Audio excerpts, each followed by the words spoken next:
MakingStarWars.net.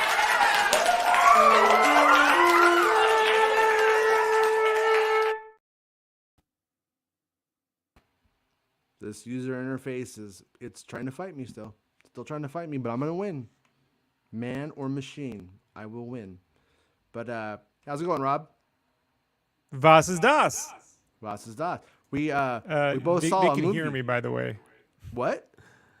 I can hear me in your background somewhere. Oh no! I know what. See, you know what it is? It's the settings turning against me again. It thinks it's better than me. It wants to fight.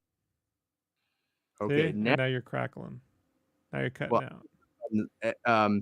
The echo. So hopefully that worked. Everything cool? Yeah, you sound good. All right, cool. All right, so we saw Guardians of the Galaxy, not together. You won't see it with me. You said I would probably give you COVID, so you said no. And you live like many states away, so that's probably another big part of it too. I did say if you came here, I'd see it with you, but you were telling me to get on a plane and fly out here for an hour. No, so what did you think of the movie? Where are you at with it? I'll say this about James Gunn, right? Mm-hmm. James Gunn, to me, is a guy who continually over his career has strove and succeeded in many ways at always presenting an emotional story, regardless if it's your cup of tea, whether it's a super or a horror movie or a comedy. He's always trying to do it from an emotional vantage point, not a plot. The plot, jokes, dialogue, whatever, all that stuff to me is like, or events. I call it plot and event moments, or that's like secondary. Like that's underneath. For me, he's always like trying to tell an emotional story. Like the first Guardians was like surrogate parents or adoptive parents, right? Like versus your natural born parents and a chosen families. And then the second one is like it's kind of an extension of that, but it's like what happens if you met your dad and he was like a fucking asshole? You know, am I bound to repeat the sins of my parents? You know, and you like could Back say, to the Future, but what if your dad wasn't a nerd? He was actually like way tougher than you. What if your dad? What if his dad was Biff? Right? Yeah. I mean, really Biff, not just a stepdad. Like your actual dad was Biff, and you know. Well, so yeah. Like, what if Marty had to knock out his dad Biff and turn his dad into a big O like coward, and then it's a movie. It's there. But go on. Or in saving his dad ended up becoming a worse person than when he was a coward. Like you know, like a thought. So with this film, like it continues an emotional like viewpoint, and I gotta just say, man, like I have to really appreciate that in a world full of commercial like films where they seem to be more interested on cameos or a big spectacle, like here's Unicron, right? Or here's the big city exploding. Here, you know, like it's got all that spectacle, but it's really focused on like the individual characters and what they mean to one another. And, you know, and so to me, I'm like, well, that just, you already hit you're in a solid B.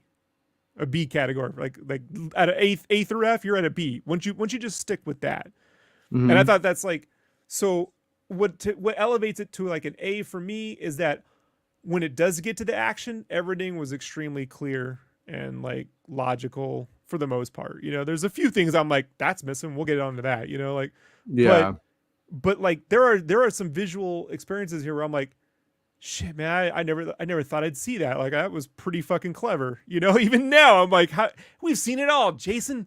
What else could you possibly show me? And here it's like, just get right in the thick of action. Get right in the middle of it, you know? Yeah. And then so they showed me the spectacle, and then they fucking bastard made me tear up. I was like, I'm not gonna cry. Not gonna get me with some CG animal. Cried? Yeah. I steamed my 3D glasses up, Jason. No, I'm kidding. I did. I did. Yeah. I shed it up a fucking tear, you know. And I actually, when they hit the climax at the end, I'm not gonna say what it is right now. But when they hit the climax at the end, I get the fist clenched, like, yeah, that's right, motherfucker. Yeah, we're gonna talk about spoilers. So if anybody hasn't seen it, you know, I don't know why you're here, or you don't care about spoilers because you watch our show, so you're probably cool with spoilers.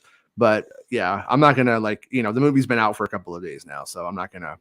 No, I know. I just don't want to like just jump right to it at the beginning of the Yeah. podcast. But I just want to say like I had that physical like that's right, you know. And then so I'm like, man, this is what I was saying. Like I felt, you know, beyond what was missing from the Marvel films over the last few years, like the fight sequences alone in the Marvel films have been lackluster or uninteresting. And I think in this one alone, even if you didn't have all the emotional shit, the Adam Warlock, like where he's just ripping up the fucking place, like he's Supermaning through the whole thing, and everyone's like, "What the fuck is going on?" There's a Superman on the loose, and he's killing everything. Like he's fucking everything up. Like what happened? Really it feels like it felt like if you had unleashed a Superman, he was ping ponging around your planet, you know, just like destroying everything. So like between that and that last hallway fight sequence that they did, I'm like, well, that shit is just that's why you go. That's the comic book movie. You did it. You did it. You know?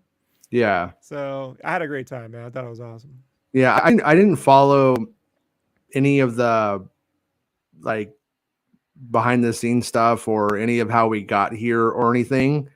And so I got like some, like, I feel like the movie is a 7 and it should have been an 8, but I'm guessing it's like a 7 because of real world issues around it. Like, so number one, like I didn't really know like how much of this film was like Rocket's story, and it was like his film, and he's sort of the emotional core to it.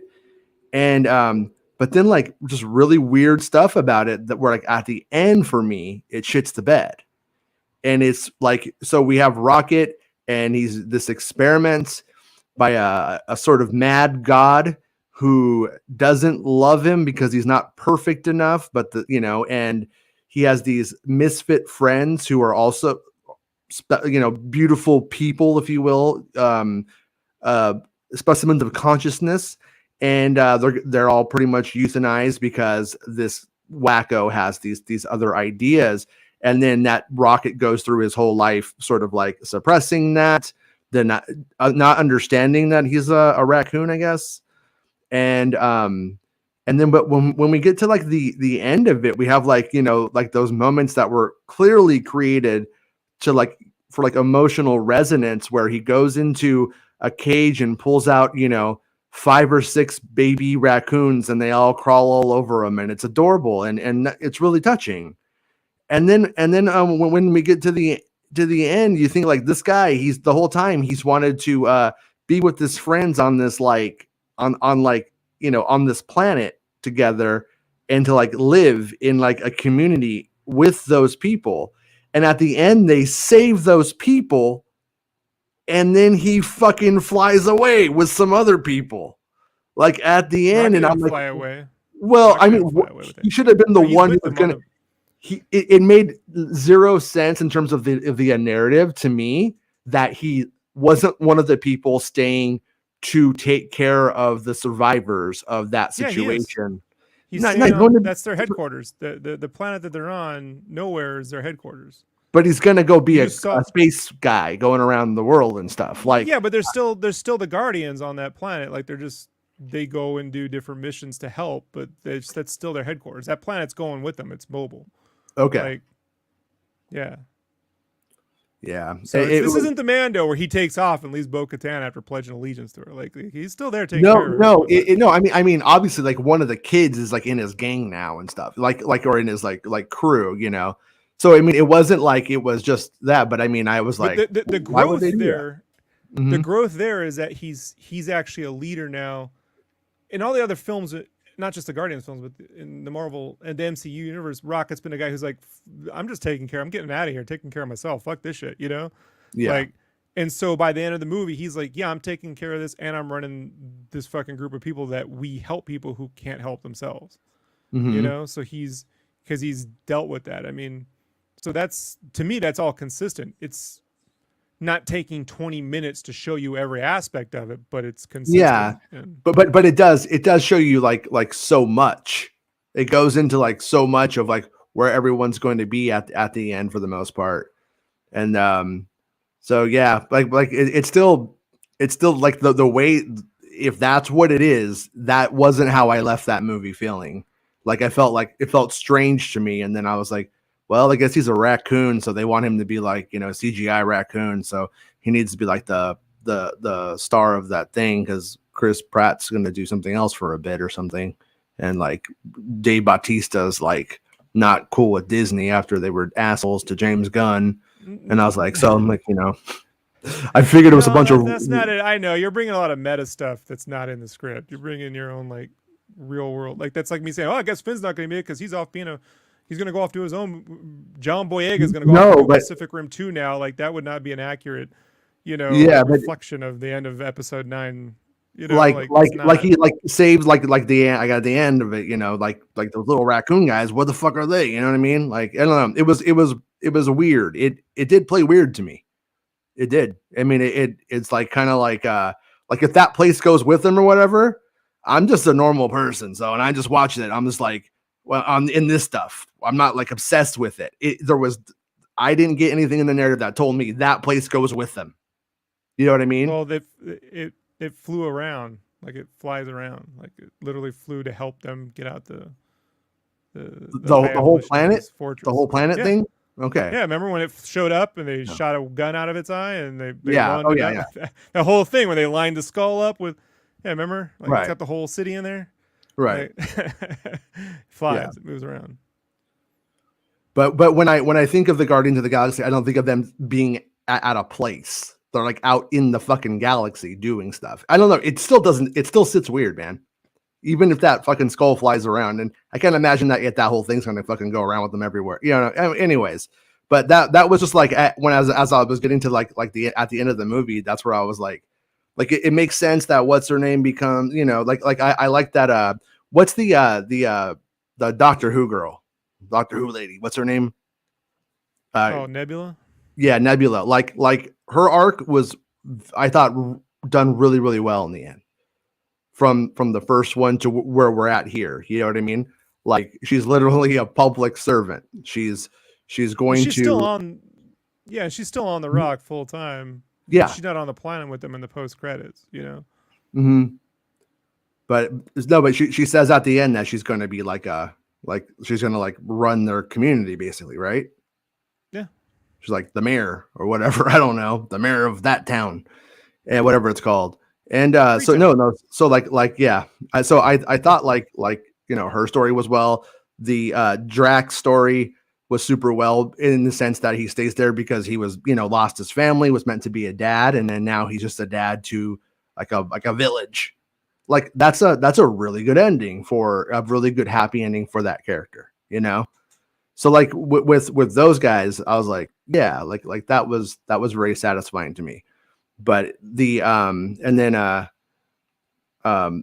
film itself too, at first is so driven around like Star-Lord, like I gotta save my best friend kind of situation. And then on the back end of that story, kind of Star-Lord kind of does fall out of it. He's kind of sort of like falls back and loses a lot of character moments. And then that's why we end up getting the really weird death sequence where he doesn't really die. And then weird gold guy saves him.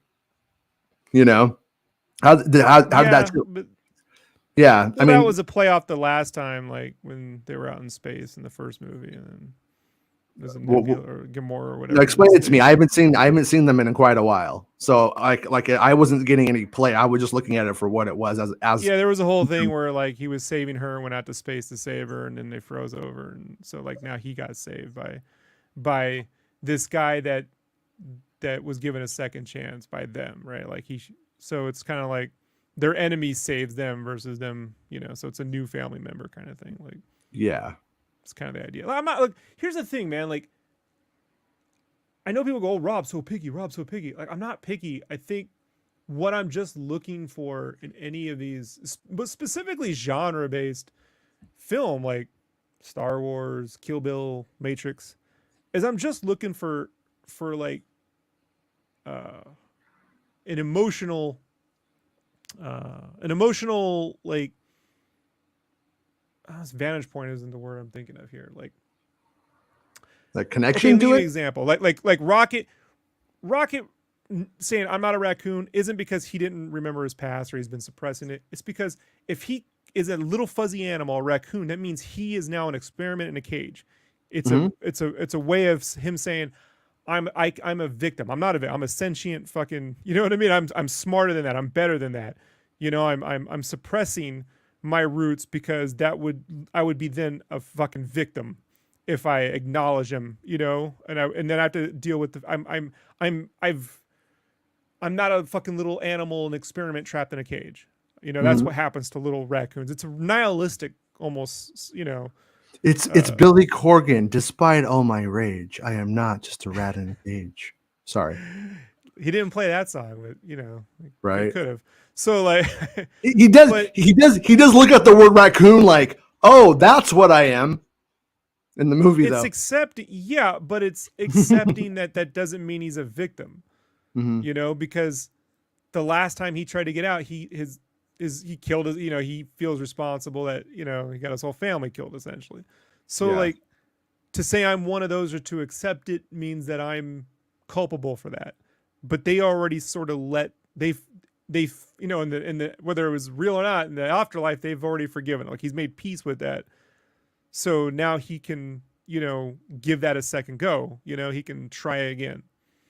And I think Right. that's like the real like human lesson. Like you're Mhm. gonna try to do good in the world and you're gonna fail. And in failing, you could get people hurt. You know, even though you were sincere, but that doesn't mean you stop. You build a nihilistic afferent. Like our generation, Gen X, is real great at apathy, man. We're like, hey, you know what? I'm a The whole Casper. I'm system's not one of fucking you. yeah, the whole system's fucking rigged. It was that way before we began. So before we got here, it's gonna be that way when I leave. So why even bother trying?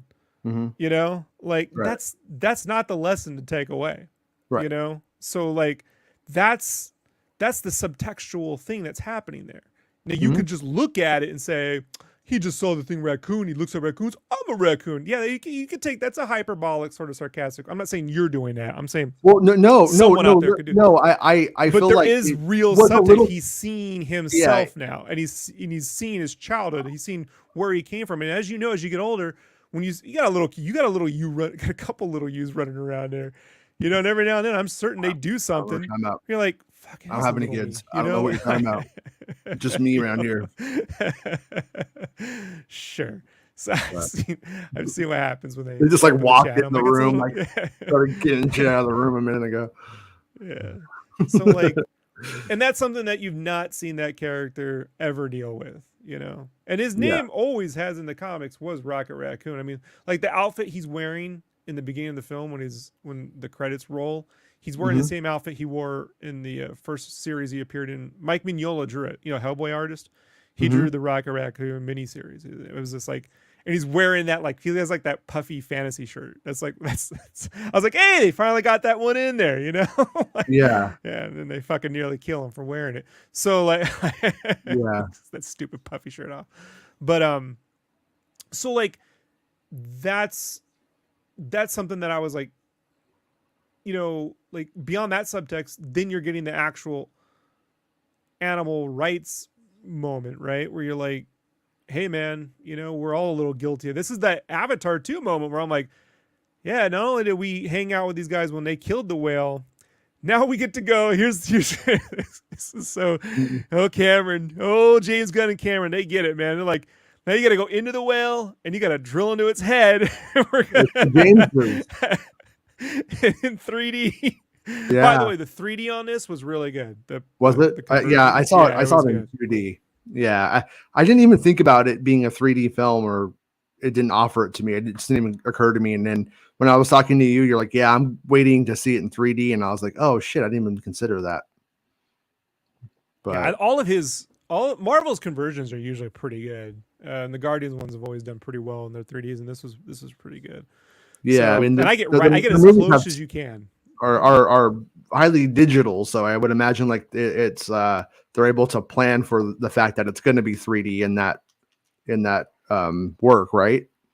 And the fight Like, sequences, I think, took advantage of that. Like the way it was, you know, the depth, it was thought out. You know, I mean, like yeah, the miss mark would be Mario, where it's like, it's not bad 3D, but it wasn't utilizing the depth when they were like driving around the go karts and shit. You know what I mean? Like it could mm, have.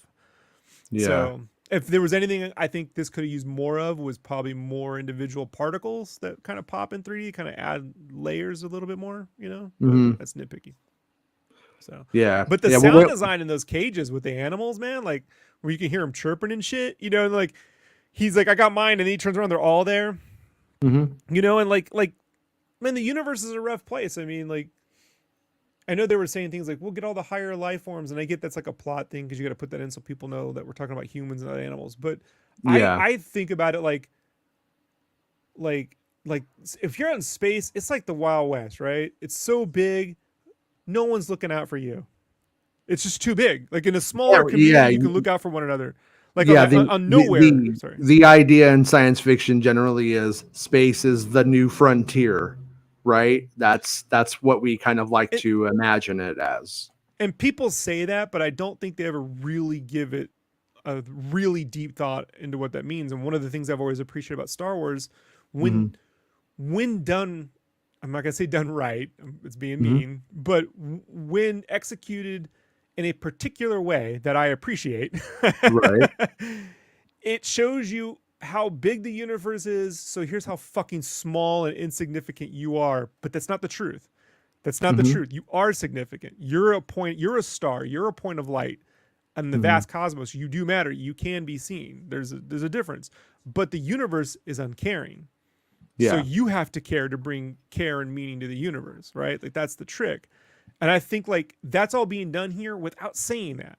See, I want those things in there. I just don't want them shouted out to me every 3 seconds to let you know that they got it covered, right? Hmm.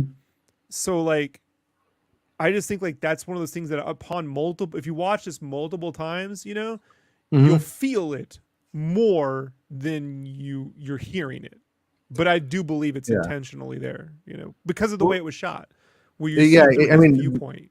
the Guardians movies end up being highly rewatchable, like Star Wars, because of the use of music. I think too, like the The fact that use of you are music you're getting a music video kind of in an era where we don't have music videos anymore. But with that fun superheroes now, you know. that but that could be surface level, right? You could be Mhm. like easily anyone can go, well, we'll just put music in our Shazam movie. We Oh just like yeah. Guardians, right? But the difference is, and this is because James Gunn has talked about this. He retweeted this, but I remember that the first time he'd said it, where he was saying that when he took on Guardians, he didn't want to create a Star Wars movie. He wanted to create the feeling of what it was like having seen or experienced Star Wars back in the 70s. I remember the first time I saw Batman '89 as a kid. I was like, this must be what it was like to see Star Wars, right? And I didn't get Hmm. that feeling again until I saw Kill Bill of all things. Like when I saw Hmm. the first Kill Bill movie, so I'm 23, and I'm like, this must have been what it felt like to see Star Wars. Right? Like I've not seen something like this. I'm not saying it's groundbreaking plot, it's groundbreaking, but when you put the whole thing together and the experience that you're feeling and experiencing in the theater transcends the average drivel, right? By a large margin, but way different, Yeah. Oh yeah. Yeah. No. And so Yeah. he was really good at I'm capturing not it. just. I'm not just insinuating you throw in fucking music and then now done. You got Highlander. You know what I mean? I'm not saying I'm that. assuming our audience does though, so I have to explain No, it I'm for, saying no. What I'm inferring is that Star Wars, the highly rewatchable Star Wars films are rewatchable. A lot of it is because of John Williams. That's, I think, at least for me, one of the reasons why people are like, "Oh, Anakin sounds like a fucking asshole." It doesn't matter to me because I'm listening to fucking John Williams while watching interesting visuals that tell a story. And like you put Well, that's those why I things get mad at together. Revenge of the Sith Mhm. when they tone down the John Williams music and they turn it down and put it Uh, below the sound now, effects. yeah, you're being a real now. You're doing the real world thing because you know Ben Burt. Nah, You I've know checked Ben the Burt. mix. You I've know checked. Ben I don't Burt. know him. I You, don't know him. you kind of He know went to him. USC. I know that. How about that, huh? Paul Hirsch gave up the details. Like, Yeah. Well, that's, yeah. I've read Paul Hirsch's book. mhm. Anyway, but so I just think like Gunn as a filmmaker and a storyteller has gotten he has managed to retain the small movie greasy strangler like Mhm. auteurness while building and layering in the big budget spectacle stuff, like, Mhm. and he's done it and he's done it in every other movie. He tries something different. this one I thought he managed to do a really good job of capturing the spectacle with not making it the focus. He's not how do I say this? Like, remember in Winter Soldier, which most people really like, yourself included. Mm-hmm. If there's any weakness to that film, it's that floating shield ship at the end where they got to pull back and see them fighting on the thing and it's going to crash in the thing. And you're like, I'm interested in the Bucky, the Captain America of it. The shield part, the floating helicarrier thing is like, the way it was shot was like set up like, this is a big deal. Look at the helicarrier. They're gonna like, I don't care about the helicarrier crash, and kind of already did that in the Avengers. This isn't really the thing, like, but the fight on the freeway right in the beginning, very visceral. Like, you feel that whole thing, whether there's a car being demolished or not being demolished, you're feeling everything. You're not keeping track of the spectacle. So I think he's really excelled in this one of giving you that spectacle, but not making it the Michael Bay trailer moment. You know what I mean? Like, there's the big thing. That's why you come to the theater, bitch. Like, yeah. You feel that bass on your taint? That was me. Yeah, no, yeah, I know. Yeah. Yeah, I like two things is like on. It's weird because I'm like mixed about the movie in like really strange ways that are particularly just my problem. Like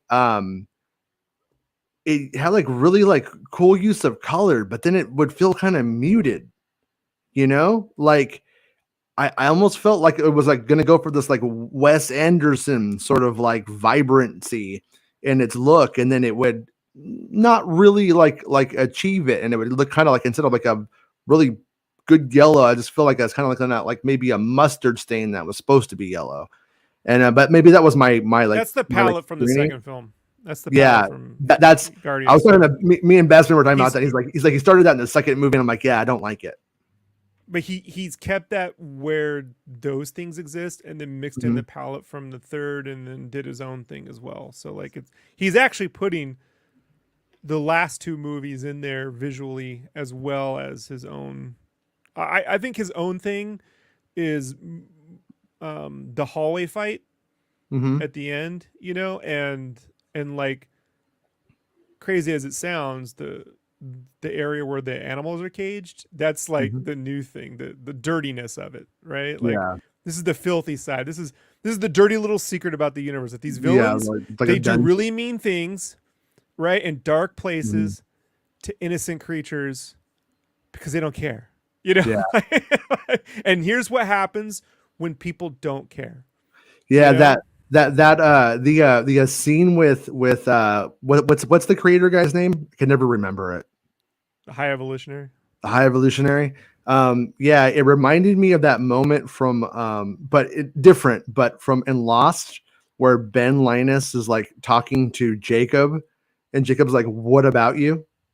And he's just like, "Are you fucking serious right now?" It was kind of like that scene when he's like, "Oh yeah, you're not going to that planet. You're a fucking piece of shit." I was like, "Oh shit," It's and because he's a kid, like, the thing is, the thing the High Evolutionary doesn't have is a heart, right? He doesn't have a heart. He doesn't care for anything. He can't comprehend it. Your need to evolve means you lose emotion. And in some way, it's like the dark side of Vulcans, right? Like, we've purged our emotions. So, like, well, what if they purge their emotions so much and they're just fucking with everyone else, Well, like his creation like surpassed him in one way at a time, and he was just mad about it, just livid. He couldn't see. I believe the reason why he actually did something really good. He couldn't see it though. Right. I believe the difference is intention for me. Like, the way I get out of that scene is, I think the High Evolutionary, he's trying to like solve a problem, like a logic problem, right? Or a mathematical formula.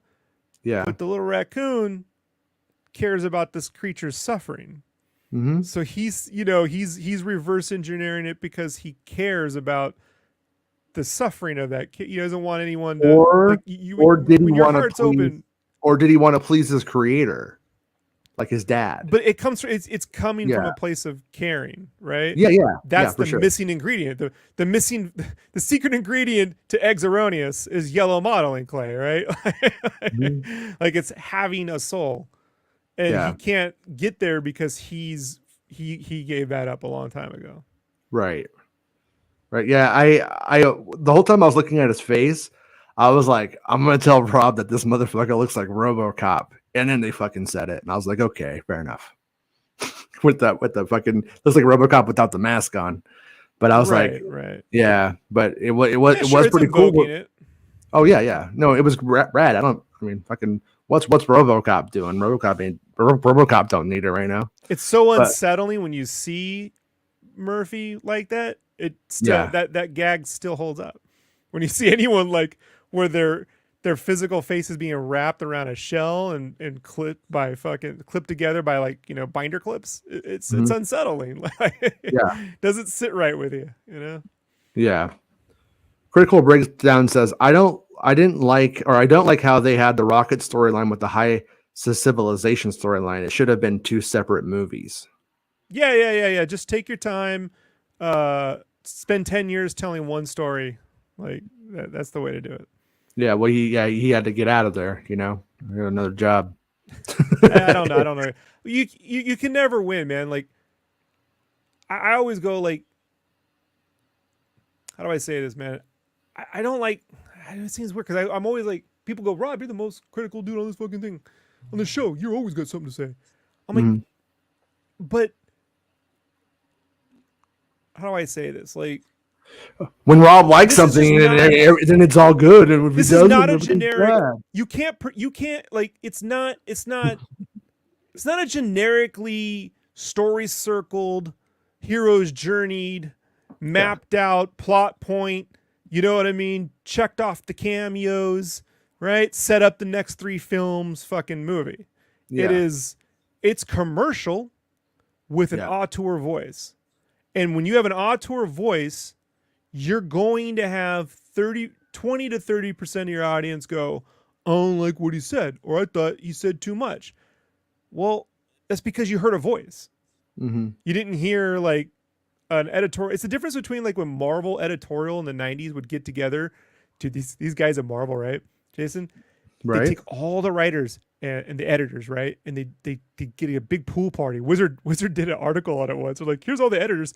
They go to Joe Quesada's house and they get in the pool and they have a pool party and they plan out the whole year's worth of X-Men books, but no writers there, no artists are there.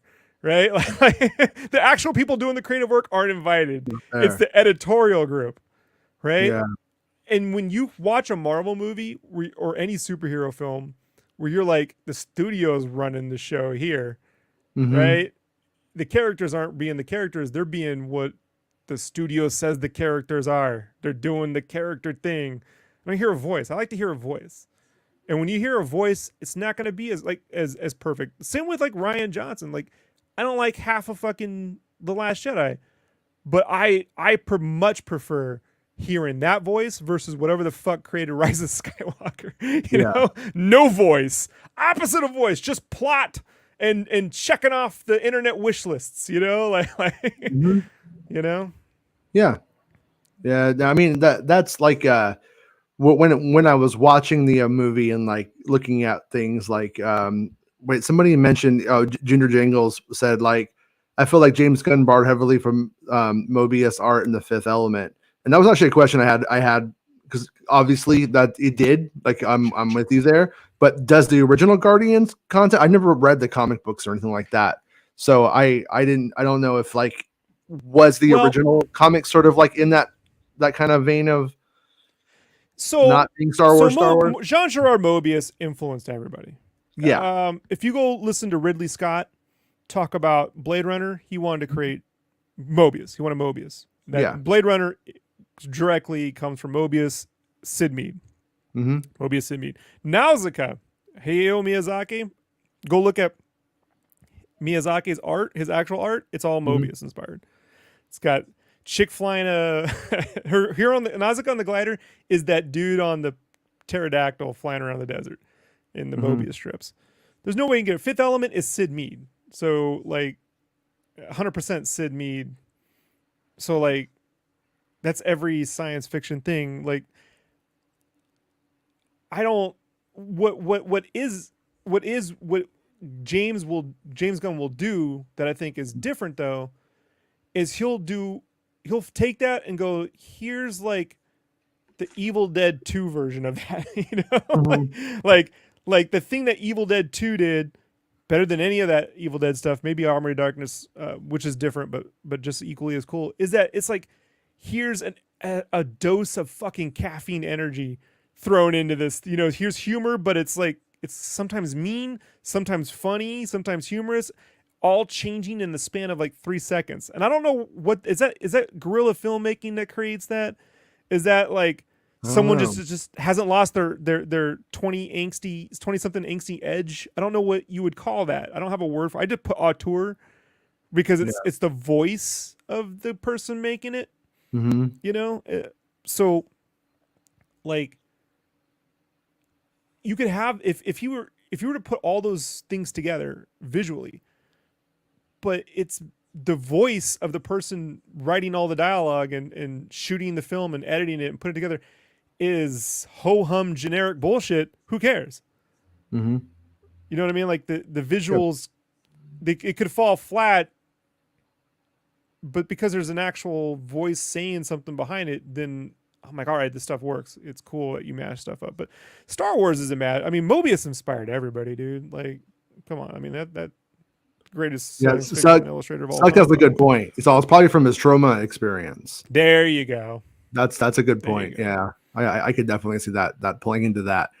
Um, yeah. And remember, Cameron came from Roger Corman, which mhm. is the same cut from the same cloth, right? Yeah. Like Troma, Corman, same deal. You know, guerrilla filmmaking. Yeah. Yeah. Yeah. Get something interesting down no matter what, and don't really care what you're supposed to do. Do it. You gotta get them with some kind of emotion because Hmm. we're not winning them with the budget. Yeah. And usually what happens, and unfortunately, I feel Sam Raimi fell into this around the Spider-Man time, is when they Hmm. got the budget, lost it, lost the fucking edge, Yeah. lost the edge, Yeah. lost the edge. You know? Yeah. Yeah. I mean, because it was like I actually absolutely do not agree with people when people say George Lucas changed when blah blah blah blah happened. I don't really think that's actually true for him. I think he's just a weirdo. So he just did fucking dumb weird stuff all the Well, time, dumb shit and brilliant shit. But Sam I Raimi, would like agree. the whole thing with the early shit is it's like he did a million things that like how they did most of it, but he knew all of it and it was all brought together in this weird way. And when you get to like modern filmmaking CGI and that look with him, and then it kind of like it loses its the personality of his films, like goes away quite a bit. I think like the last movie he made that I really loved was Drag Me to Hell, probably, which I don't think was a big hit, And I but wanted to like it, and I yeah. didn't. I was like, there's a lot about this I like. There's something very psycho Hitchcocky about it, but Mhm. there's something missing here, and I could not figure it out. And I think, you know, he has moments in Spider-Man 1 and 2 where it's like, yeah, that's him. But then the other stuff feels surfacey, and then the other stuff is Sony Imageworks, Mhm. right? So Sony Imageworks is all over those films, and you can't really Right. get like Bruce Campbell on the ground or, like chopping his own hand, off while he's cackling at a demon or in a moose head on the walls vomiting on like, you can't get that when you Yeah. got to coordinate with 100 different effects artists. But I always wonder, like, maybe the difference though is Sam Raimi never had anything to say. Maybe it was all energy, surface level energy. I mean, James Gunn does write. He's wrote a book, The Toy Collector and shit. It's fucking cool, man. Like, Mhm. and when he did Peacemaker, I mean, that guy's dealing with what happens if my dad's a fucking Nazi. Yeah. What I mean? And I have all these Nazi roots, and I don't even know it. You know what I mean? I'm a fascist, and I don't even because I consider myself a good. I love animals, and I'm nice to my friends, but I'm not a Nazi. Am I a Nazi? Like I am a Nazi. I'm a Nazi. Like that's what. But he's not. Sometimes he has characters bluntly say things all the time, like Star-Lord, right? But a Mhm. lot of times I feel like that's a cover because he has all these other characters doing things that they're not overtly saying. Yeah. and that's where I think When multiple with an views. ensemble that big, in order to be successful at all in it, you have to be able to do that. You can't have that many characters. Tell that to Bryan Singer in his X-Men Mhm. films, you know what I mean? Yeah. Where no one's saying anything of any importance and everything is like you Yeah. just want to fall asleep half the fucking time, Like, Yeah, I'm not a fan. Please, Chris McQuarrie, come save this franchise, Like, Mhm. Yeah. put some fucking like human energy in it somewhere.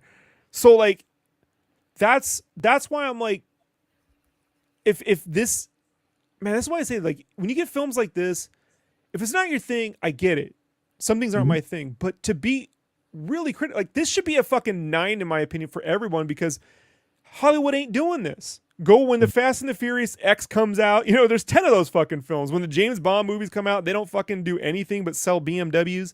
Like when the fucking when the Gran Turismo movie comes out, these Uncharted remakes, Tomb Raider 9, fucking like all this drivel bullshit, Mobius, Craven, Venom 1 and 2, full of nothing. This motherfucker is at least putting down something he fucking legitimately cares about, and Well, yeah, and like creating a fucking a popcorn event out of it is nuts to me. Like, I've actually always I struggled to see Guardians of the Galaxy as a Marvel movie, and whenever I see like an Avengers movie and then the Guardians are there, it's weird to me. Well, It the doesn't. thing though is Yeah. Marvel, like a studio isn't a singular voice, right? A studio is a collection of people, Sure. and so a studio will tend to learn the wrong lessons because it's not one person learning a lesson. It's like Right. market research. Market research says Guardians was a 4-quadrant film that had humor and but and so they'll surfacely copy those elements to put them in their other movies. Right. But you're missing. It's like when you like, I got AI will write my script, but AI didn't have fucking 20 years of childhood trauma writing that fucking script, Yeah. right? Like, in that trauma. Ooh, that delicious trauma, Jason, is what's creating the subtext, Right. real experiences. And I get that, like, some people can't pick up on it, but thank God I'm not one of them. That's all I can say. Well, like critical is all saying like 9. That's way too high of a rating. I thought a ton of the comedy didn't hit and high society storyline fell flat. Another thing I'm not a fan of was 2 fake outs.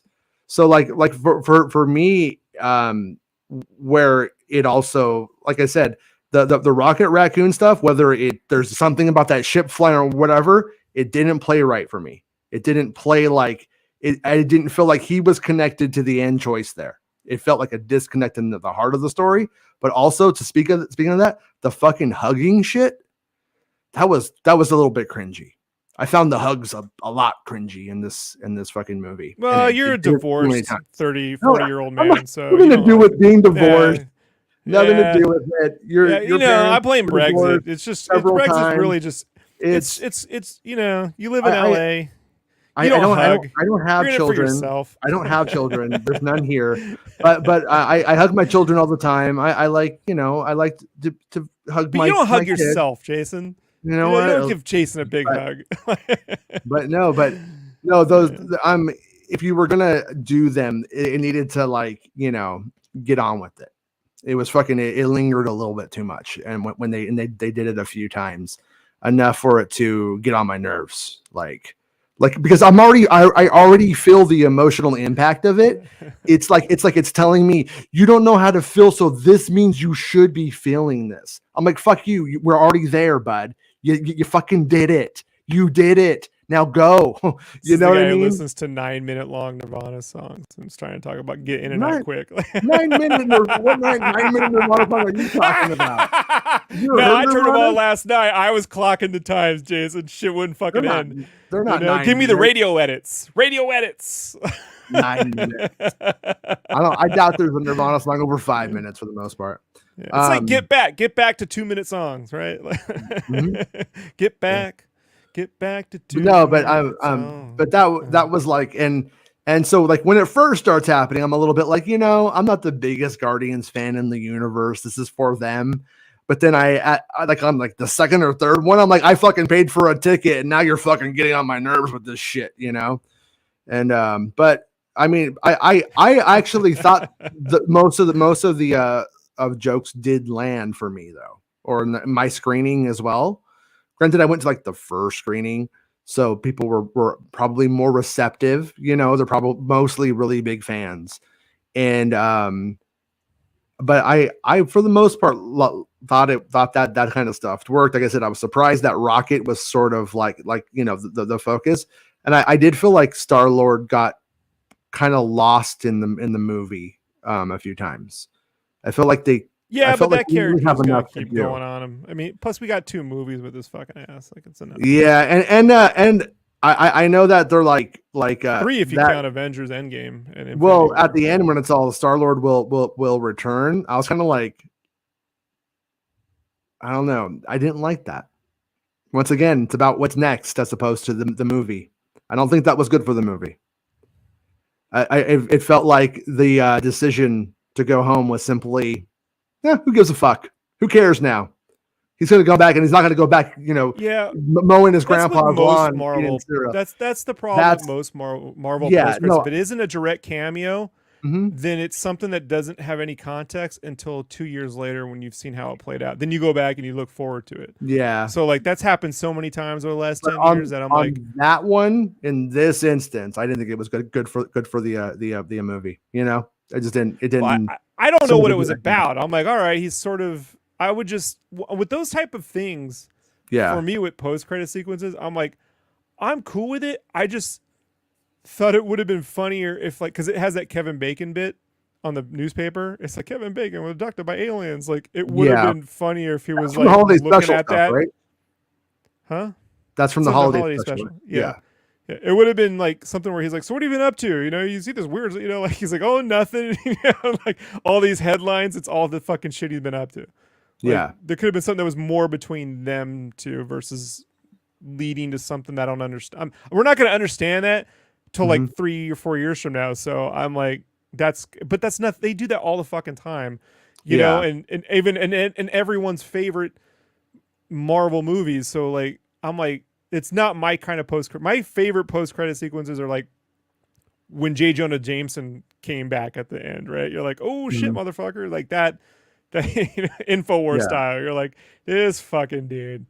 So we understand it, you know. I do think like if we were talking about just what would be the best thing to do, not, you know, if it was made in a vacuum, would the rocket storyline was like almost like this almost should have been like a Rocket film, you know, and it did feel a little bit to me like it was sort of like a Rocket film exclusively, and then it was sort of like had dressed in a Guardians of the Galaxy 3 shell. Like that's really what it feels like to me. Like they kind of like put other stuff in there to reinforce it, and like there was stuff like you know, and it's a trilogy, right?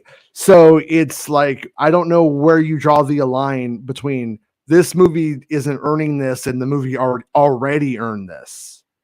Like it's when a trilogy for the best friend, and he's like, you know, and then they're like do this whole thing. He's my best friend. I have to save him and all this shit. And then he saves them, and then they don't really have a scene or a moment together, and then they go their own ways. You know, it's strange. I find the Star-Lord stuff strange, and I find where Rocket ends up at the end just kind of the way it was presented.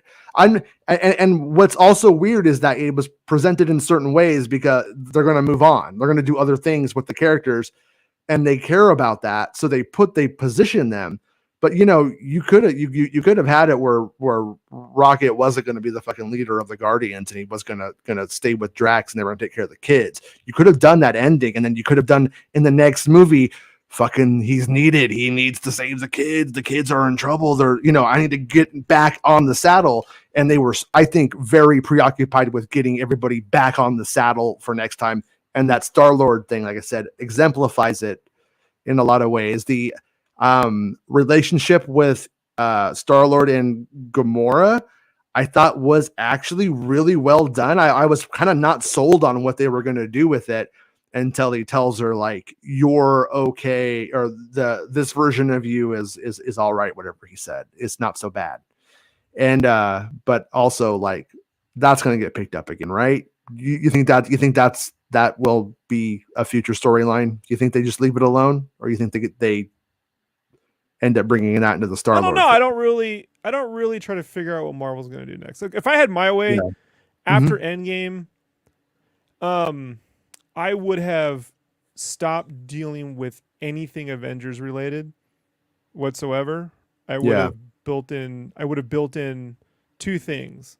I would have Mm-hmm. built in Fantastic Four, X-Men, an R-rated section because these kids who grew up with their universes grown up, and I would make that all the monster shit. Blade, right?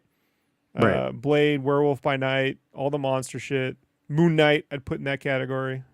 I would have done more R-rated that version, and Yeah. then I would have brought the Avengers back when there's an Avengers movie, Secret Wars or some shit. I would have started a Right. different set of teams that kind of go over the next 5 or 6 years, culminating into the return of the Avengers. I wouldn't Right. have done this whole sort of Avengers Guardians light epilogue that takes like 4 years of like epiloguing. To me, Spider-Man was like enough of an epilogue, you know? Yeah. So Pretty cool. like, Oh, sorry. but I'm not the Go. guy who controls all that shit. So, you know, Right. I couldn't tell you what they're going to do next, or I don't even Well, attempt to try to figure it out. Cause like, I don't think, having read the Marvel Studios books, they don't really know. They don't have it as figured out as you think they do. Like everyone goes, they have it all yeah. figured out. Feige, no, they have like a big tent goal we're kind of moving to, and it's always how they get there's always adjusting. You know, always adjusting, Yeah. changing on the fly. You know, Yeah. Like I said, like it was things like the actual like heart of the story worked for me, but then it makes that stuff at the end more questionable and weird to me at the same time, you know. And like well, that's the limits of. It's still a commercial movie. Like I got Mhm. 2 something hours to do all this. I want to do all I want. What can you make it? What can you do? Yeah, I mean, And it then gets did they kind let of him fucked do it? I before don't feel the hand of the studio forcing him. There may have been some tenets like we need a new team when you get done, right? Mhm. Because we're not going to kill off our own characters, you know. So like there might be a few things, and you could okay, he's checking it. You're playing the fucking rules, but you're still getting in the shit that you know that you want to get in, right? Like the reason Yeah. for doing it. So Critical Breakdown says, I thought all the characters were good besides Adam Warlock and Drax. Not a fan of making fun of Drax the whole movie. So I'm with you on the Adam Warlock character. I don't think the movie needed it. I don't think it almost felt like it was just there to remove Rocket from consciousness and then to save Star-Lord at the end, and then everything in the middle of that was just a little bit like that's where the comedy did fall a little bit flat for me. And then, but I would say that the stuff of making fun of Drax, the whole movie, I did think it was kind of smart that he got the last laugh. He spoke the language of the kids. He was the one who he did the big superhero thing and saved the children at the end. And they all thought he was a fucking idiot, but they were underestimating him. And so that I kind of thought redeemed it. It didn't feel like it was so mean spirited to me with that. But I also think Drax is kind of a fucking weirdo idiot anyway, so I'm kind of okay with they it. make fun of him every movie. Yeah. They're making fun of him. Like Right. so. The Adam Warlock thing, I have a different take than most people.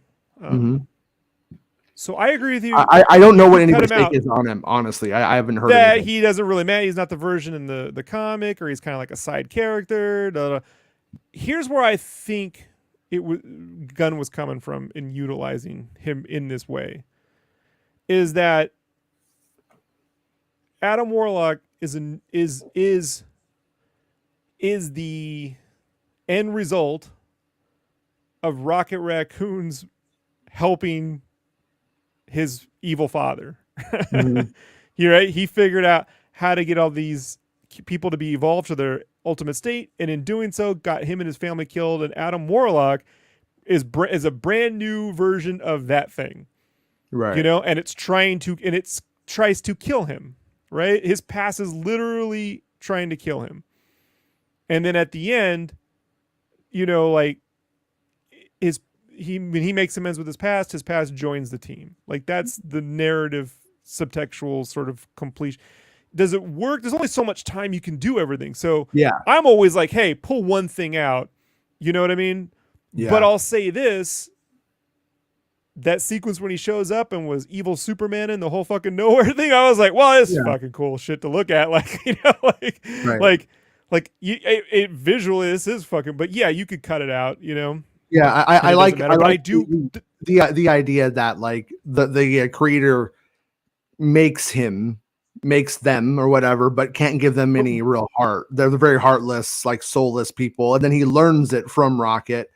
You know what I mean? And Rocket's somewhat responsible for that dude being created in the first place, you know? Yeah. And it's there. It's just not it's not overtly explaining it expositionally to everyone, you know? Yeah, I felt like when they have the part where the gold people are after the raccoon, as are the other guys. What are they called? I'm sorry, I don't know this universe well enough.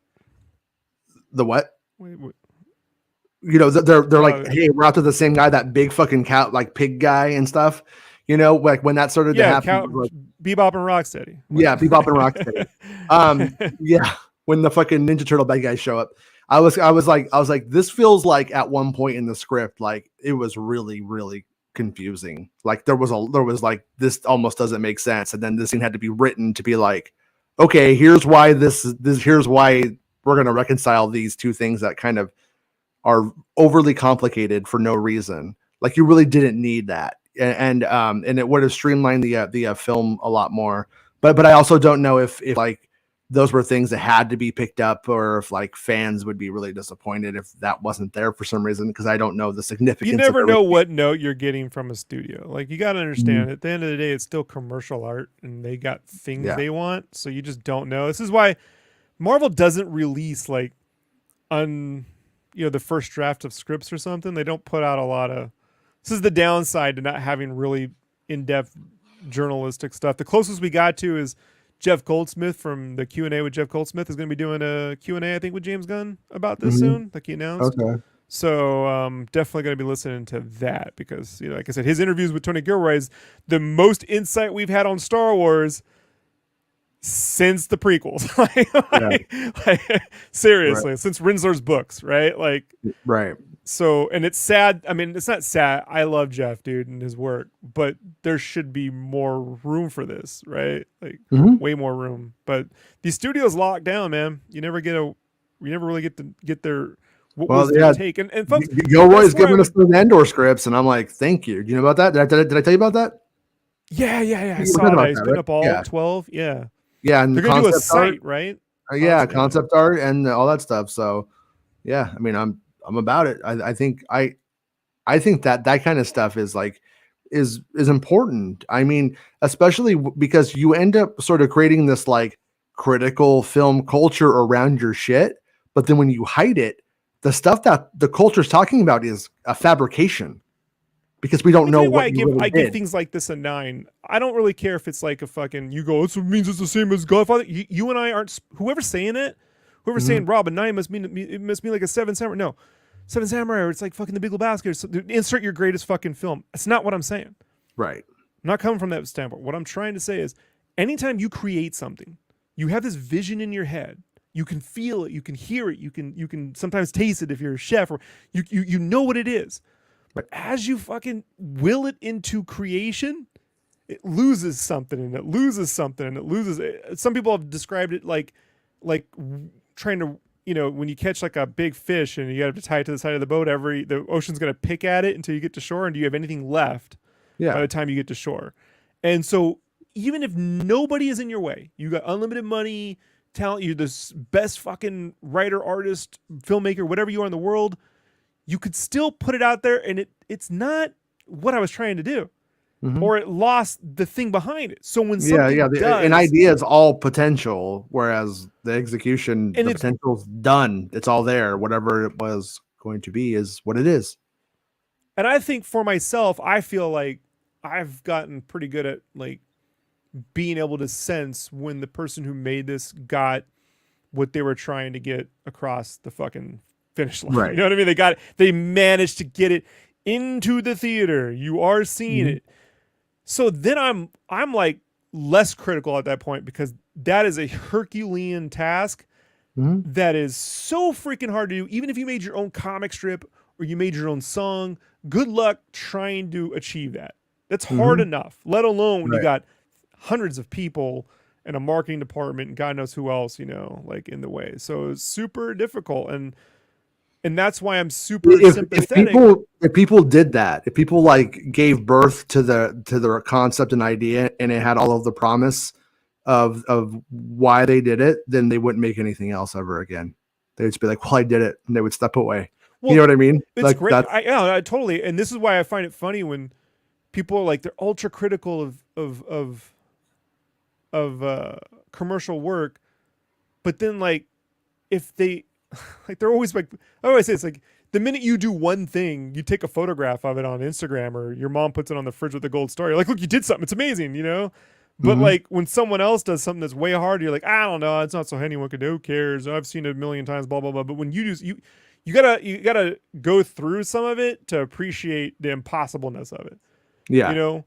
Now where I tend to where I would be critical is I would be critical of Marvel Studios as a whole when like you're 30 films in by now, you should have enough like looking behind you to see what worked and didn't work to not put your foot in the let's just generically shit out fucking 40 of the same things, you know, over and over again because that's what works problem. I call it the Disney direct to video sequel problem. Like Disney right. Plus when it came out I thought was going to be like the HBO streaming of Disney stuff, right? Like we'll get Marvel You're down. extensions and stuff. I'm just I look, joking. Mando setting me up for failure. So like you know, Yeah, instead it's become the direct to video plus site, you know? yeah. So like that's the problem like for me.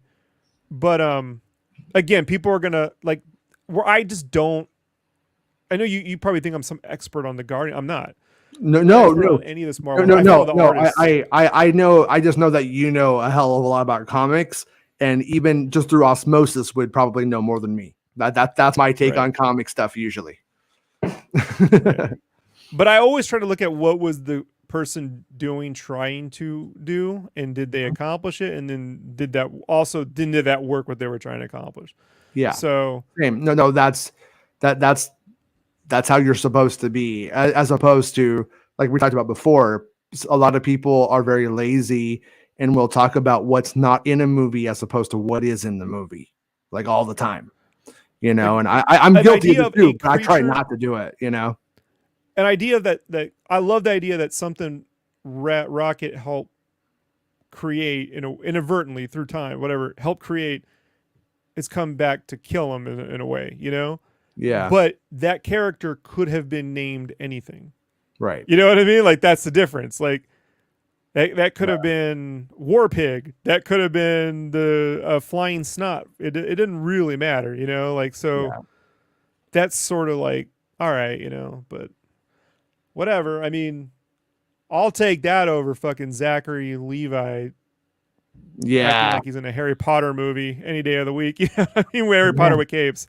I'm going to see the Flash because Michael Keaton's Batman. I have to see it, but God, I think I'm going to hate it. I really do. Like he's like, I'm Batman, and then and you want to get all of that stuff. Like We don't know how that plays in the I film. I know, hear I know. you and I agree with you, but I also I have Yeah, seen things in trailers where I'm like, that's why that's I'm not going to how it see it. plays. But that's why I'm going to see it still. Right. But I'm also like, oh fucking hell, please don't do that. Don't be what this trailer is saying you are, Like there's even that moment where like the two Flash kids are like, where's your parachute? And then he's like, but and then he drops out and then they're going, woo! Like clearly like there's a whole bunch of stuff or a whole like There's a world, conversation. Jason, Yeah. where there's a world where they cut to Robert Wool and he goes, is there a 6-foot Flash in Gotham City? Yeah. I can do this too, guys. Did I get a grant? No, there's two of them. Like, oh shit, there's two Flashes. What the? Yeah. No, but then it has like lines where he's like saying, about his dead parents and what he did, and like you found a way to do it. I'm like, oh shit, that's so smart. You know what I mean? So I'm gonna see it, and I'm hoping I'm hoping it lives up to its potential. You know, as a Batman movie. I mean, when all is said and done, what I really want is a Batman movie. I don't like the Flash showing up to get me the Batman movie. Kind of pisses me off in a way too, but that's the reality that we live in. So, Critical Brain. As a child of the '90s, I can't believe you say that, given that how instrumental Danny Elfman was to the Flash TV show. I watched it, the one with Wesley Shipp. I watched that shit. Mark Hamill was in it. Elfman did the theme. Elfman did the theme. Yeah. No, it was. There was like I used to, back before the internet, I used to cut clippings and like article parts out and save them and shit. And I remember back then there were two competing things from the studio saying it was in the Batman universe, and then saying no, it's not. And I was just like, and I saved them. I had like a bunch of them. They were like, so when I started watching it, I thought this was in the Batman universe, might be, it wasn't clear. But I remember, obviously not, but I remember reading an interview with one of the guys he was the guy who had to hand airbrush all the red streaks onto the film. Okay. To create the Flash streaks. Like that was all hand airbrushed or painted out. I mean, I don't even know how the fuck you do that, man. Like that's for TV shows, dude. What a hellish existence that must have been. But yeah, I'm looking forward to Indiana Jones the most, Flash the second, and Oppenheimer third. I know Oppenheimer's Mission Impossible. Mission Impossible. I'm probably not going to see Mission Impossible. I haven't seen like all of them. I saw the first movie and I don't like it, and then I didn't see any more. Mission Impossible. Yeah. But you're all about Mission Impossible. Mission Impossible. Because you love that fucking colty ass Tom Cruise. Love that colty ass. You know what? If Mando's taught me anything, is you got to join a cult. You want to be in with the cool kids, you got to join a cult. Gotta keep your helmet on. Yeah, Rick saw it and said Warlock was very bad.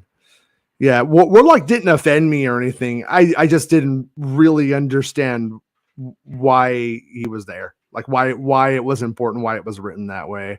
I feel a little bit better after our conversation about it, Rob. I do feel a little bit like, well, okay, like it does.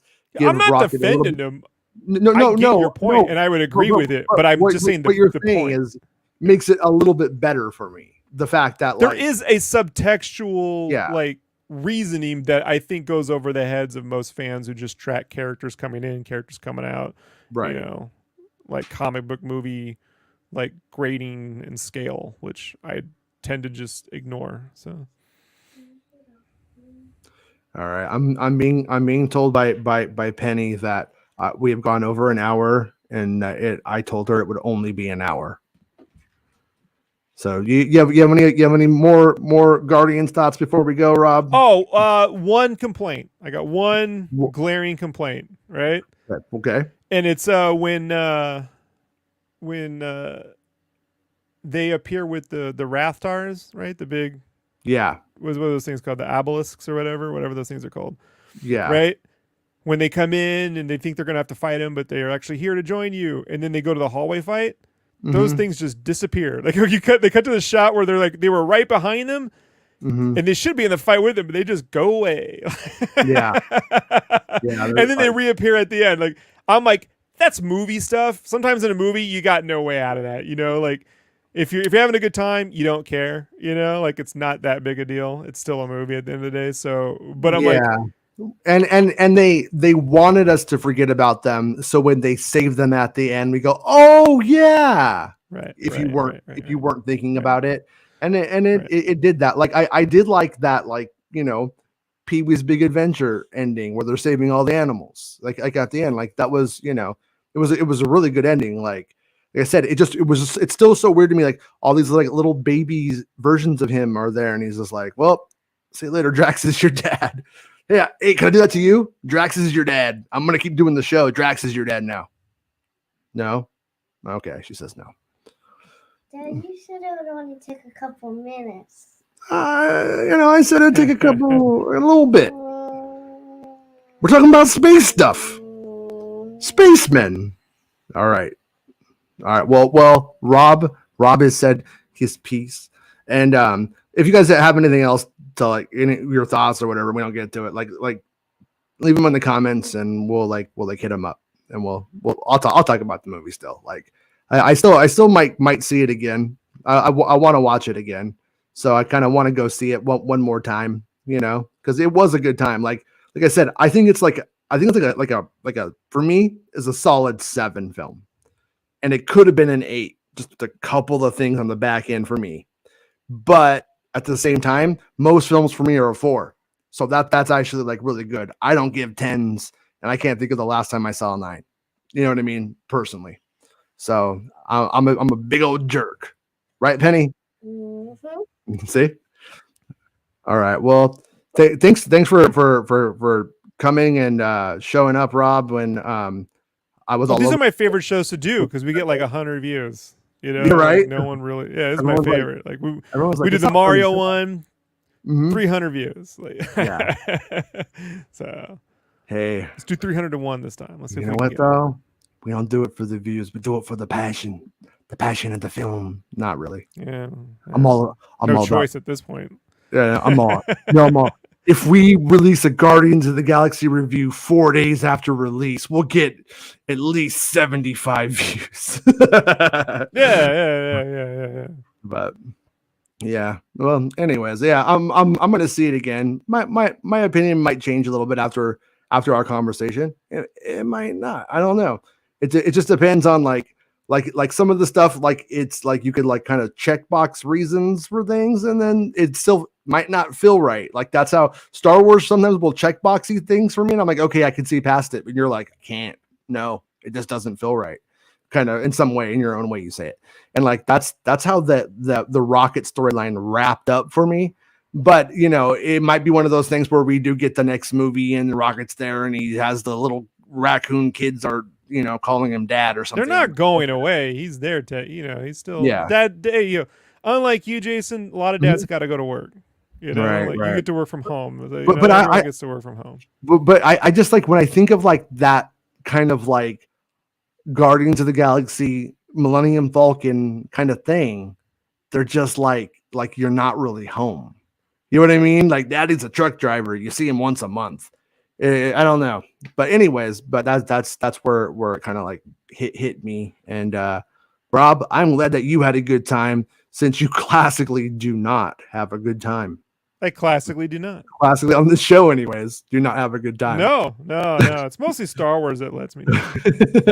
But today we went over to the place where Bo-Katan got her Darksaber back. Hey, Star Wars is going to become more like James Bond, so we can all look forward to that. Why did she say that instead of saying George Lucas? She's so fucking dumb sometimes. Really. You know what? It is rare I say this, Jason, and we'll end on this. I was listening to Harloff talk about this, and I'm not as a person, I don't know her. As just a creative, I generally don't care about Roxy Stryer and like her opinions on stuff, right? Just because she's very TMZ, right? And that's not a place I come from. I don't know who that is. She said something smart. I'll say okay. She said something very smart that I totally agree with, and she said, Kathleen Kennedy needs she needs to be coached by a publicist, or she needs to do publicist. She needs better coaching because her whole job as a CEO is to do PR, and this is some really bad. Like I know you got to say that's not the way to say it, and that's all Roxy does is stuff like so. Like that's smart. Like that's true. You want to know what I think it is, dude? Before we go, one last thing. I think she used to be really good at this. She used to be very good at not saying anything or saying the right thing or only the thing that she wanted you to know. And maybe, she's getting up there. She's like 72 years old. So I think we're starting to get to the place where it might start to get pretty fun. It might start to get really fun, is what I'm saying. And she'll start moving her hands like an accordion next, right? Yeah. She'll start doing that. Yeah. I mean, who knows, man? But she needs a better Star Wars needs better PR, period. Like oh yeah, no, 100%. Star Wars PR sucks like big time. Which we've said forever. Possibly. Yeah. And basically forever. It hasn't been good. It's all about hot calluses and stupid stuff like that. And favorites and rather than selling the product but as time goes on, marches on, that will obviously change. Disney has faded into it a lot more, I would say. But we'll be back on Monday, talking about whatever the Star Wars news du jour is, and it'll be back to a Star Wars show. So the 11 of you that hung out with us tonight, thanks, appreciate it. Thanks. And we'll see everybody Monday. Bye, Rob. Yeah, and Goodbye, we Penny. appreciate your differences of opinions, even though I totally don't agree with you. But Yeah, even though Rob's wrong. It's the end of the show. Come on, let's go. Hey! It's the end of the show. Come on, let's go. Hey! It's the end of the show. Come on, let's go. Hey! You know you should go. Come on, let's go. It's not about spaceships.